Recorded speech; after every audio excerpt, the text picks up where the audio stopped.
Reumatismo é um termo amplo, mas que não tem um significado maior.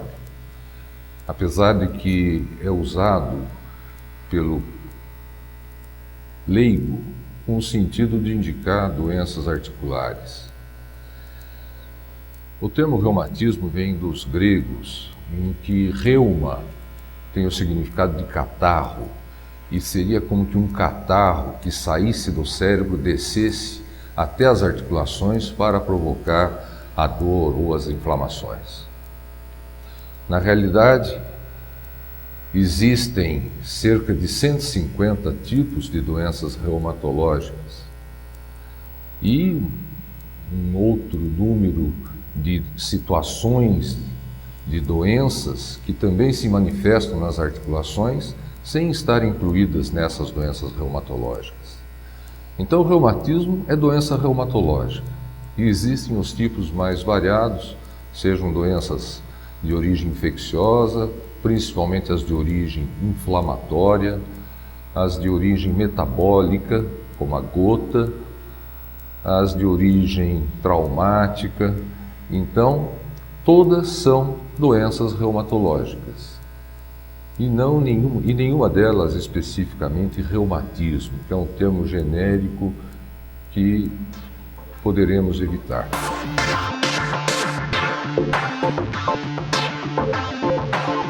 A medicina faz com que o médico aprenda um vocabulário à parte. É um vocabulário técnico, mas é importante que o leigo tenha conhecimento de algumas coisas. O médico fala em artrite. Ele está querendo dizer que a pessoa tem uma inflamação na articulação. E quando tem inflamação, tem dor, pode ter rubor, fica vermelha a articulação, pode ter inchaço, o edema, e pode ter calor. Isso é artrite. Então, quando se fala, fulano tem artrite, ele tem inflamação na articulação. Existe uma doença chamada artrite reumatoide. É uma doença que se caracteriza por inflamações nas articulações. Quando a pessoa tem apenas dor na articulação, ela tem uma artralgia, dor na articulação, não tem outros sinais inflamatórios, apesar que dor é o principal sinal da inflamação. Quando as pessoas têm dores nos músculos, nós dizemos que elas têm mialgia, dor muscular, que pode ser relacionada à doença reumatológica, à doença ortopédica, a traumatismo, a esforço, aquela dor que sentimos após fazer exercícios numa academia ou num estúdio de pilates. Isso é mialgia. Existem doenças inflamatórias que cursam com dores musculares e até fraqueza da musculatura. Essas situações são determinadas e é importante que, quando conversar com o médico, não que vocês tenham obrigação de saber, mas para que vocês se entendam e cheguem a um ponto comum.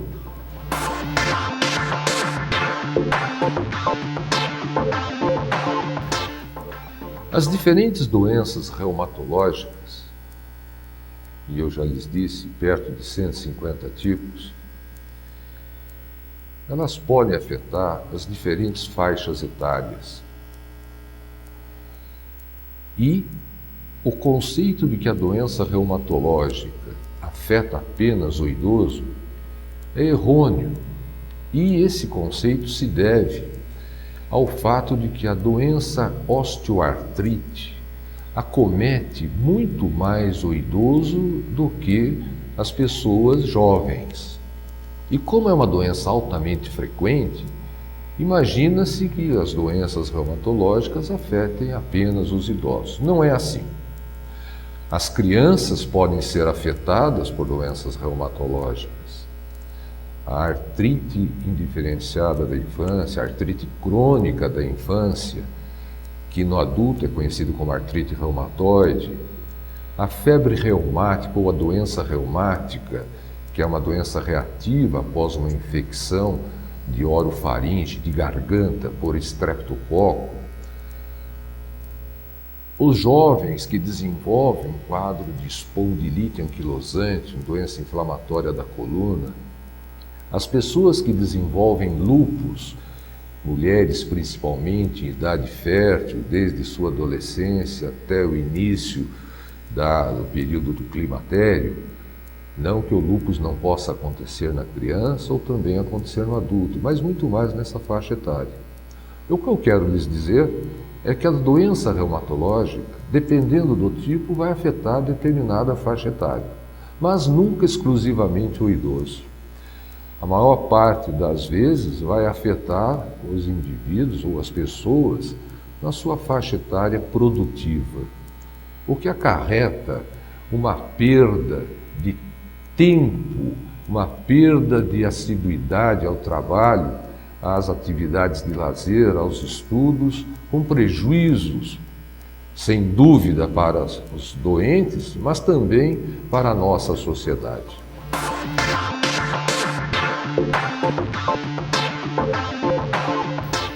As dores articulares, as dores nas articulações, nas juntas, são devidas a fatores diversos. São muito comuns e mais prevalentes as dores provocadas por pequenos traumatismos. Pessoas que praticam esportes, os mais variados, poderão manifestar dores articulares por esforços realizados. Pessoas que se posicionam inadequadamente no trabalho ou na prática de uma atividade de lazer podem apresentar dores nas articulações. Isso é muito frequente. Corresponde à maioria das pessoas que têm dor nas articulações. Doenças ortopédicas por lesões internas das articulações, por exemplo, nos joelhos, lesões dos meniscos, dos ligamentos ao lado das articulações, não tem reumatismo, mas tem dores nas articulações.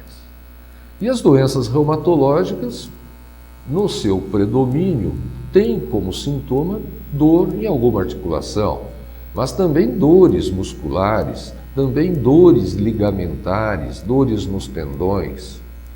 Então, dor na articulação, num primeiro momento, não quer dizer reumatismo, não quer dizer doença reumatológica. Mas a pessoa que apresenta esse sintoma deve procurar um profissional que trabalhe na área, o ortopedista, o clínico, o reumatologista, para ser esclarecida, orientada, examinada, avaliada e, se necessário, tratada.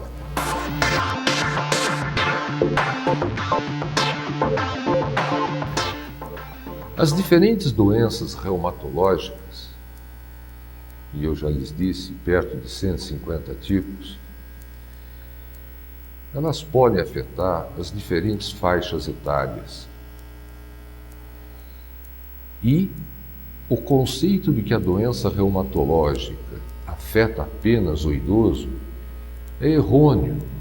E esse conceito se deve ao fato de que a doença osteoartrite acomete muito mais o idoso do que as pessoas jovens. E como é uma doença altamente frequente, imagina-se que as doenças reumatológicas afetem apenas os idosos. Não é assim. As crianças podem ser afetadas por doenças reumatológicas. A artrite indiferenciada da infância, a artrite crônica da infância, que no adulto é conhecido como artrite reumatoide, a febre reumática ou a doença reumática, que é uma doença reativa após uma infecção de orofaringe, de garganta, por estreptococo. Os jovens que desenvolvem um quadro de espondilite anquilosante, uma doença inflamatória da coluna, as pessoas que desenvolvem lúpus, mulheres principalmente em idade fértil, desde sua adolescência até o início do período do climatério, não que o lúpus não possa acontecer na criança ou também acontecer no adulto, mas muito mais nessa faixa etária. O que eu quero lhes dizer é que a doença reumatológica, dependendo do tipo, vai afetar determinada faixa etária, mas nunca exclusivamente o idoso. a maior parte das vezes vai afetar os indivíduos ou as pessoas na sua faixa etária produtiva, o que acarreta uma perda de tempo, uma perda de assiduidade ao trabalho, às atividades de lazer, aos estudos, com prejuízos, sem dúvida, para os doentes, mas também para a nossa sociedade.